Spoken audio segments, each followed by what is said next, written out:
Bonjour. Comme vous le savez, à l'occasion des représentations de L'étranger de Camus à l'Escale, Le Grenier a recherché quelques nourritures camusiennes pour vous régaler.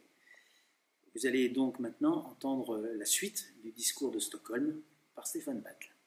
Chaque génération, sans doute, se croit vouée à refaire le monde.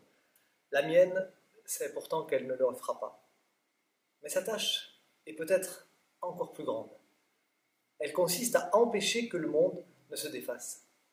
Héritière d'une histoire corrompue où se mêlent les révolutions déchues, les techniques devenues folles, les dieux morts et les idéologies exténuées, où de médiocres pouvoirs peuvent aujourd'hui tout détruire, mais ne savent plus convaincre, où l'intelligence s'est abaissée jusqu'à se faire la servante de la haine et de l'oppression, cette génération a dû, en elle-même et autour d'elle-même, restaurer à partir de ses seules négations un peu de ce qui fait la dignité de vivre et de mourir.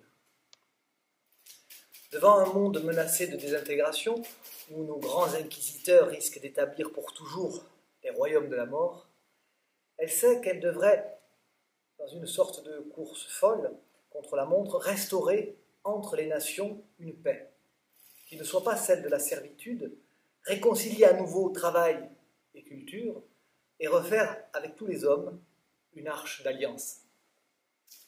Il n'est pas sûr qu'elle puisse jamais accomplir cette tâche immense, mais il est sûr que partout dans le monde, elle tient déjà son double pari de vérité et de liberté. Et à l'occasion, c'est mourir sans haine pour lui. C'est elle qui mérite d'être saluée et encouragée partout où elle se trouve, et surtout là où elle se sacrifie.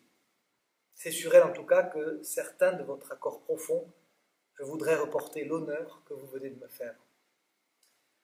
Du même coup, après avoir dit la noblesse du métier d'écrire, j'aurais remis l'écrivain à sa vraie place, n'ayant d'autres titres que ceux qu'il partage avec ses compagnons de lutte, vulnérables mais entêtés, injustes et passionnés de justice, construisant son œuvre sans honte ni orgueil à la vue de tous, toujours partagé entre la douleur et la beauté, et voué enfin à tirer de son être double les créations qu'il essaie obstinément d'édifier dans le mouvement destructeur de l'histoire. Qui, après cela, pourrait attendre de lui des solutions toutes faites et de belles morales? La vérité est mystérieuse, fuyante, toujours à conquérir. La liberté est dangereuse, dure à vivre autant qu'exaltante. Nous devons marcher vers ces deux buts, pénibles mais résolument, certains d'avance que nos défaillances sur un si long chemin sont sûres. Mais quel écrivain, dès lors, oserait, dans une bonne conscience, se faire prêcheur de vertu? Quant à moi, il me faut dire une fois de plus que je ne suis rien de tout cela. Je n'ai jamais pu renoncer à la lumière, au bonheur d'être, à la vie libre où j'ai grandi. Mais bien que cette nostalgie explique beaucoup de mes erreurs et de mes fautes, elle m'a aidé sans doute à mieux comprendre mon métier. Elle m'aide encore, aveuglément, auprès de tous ces hommes silencieux qui ne supportent dans le monde la vie qui leur est faite que par le souvenir ou le retour de bref et libre bonheur. Ramené ainsi à ce que je suis réellement, à mes limites, à mes dettes, comme à ma foi difficile, je me sens plus libre de vous montrer, pour finir, l'étendue et la générosité de la distinction que vous venez de m'accorder.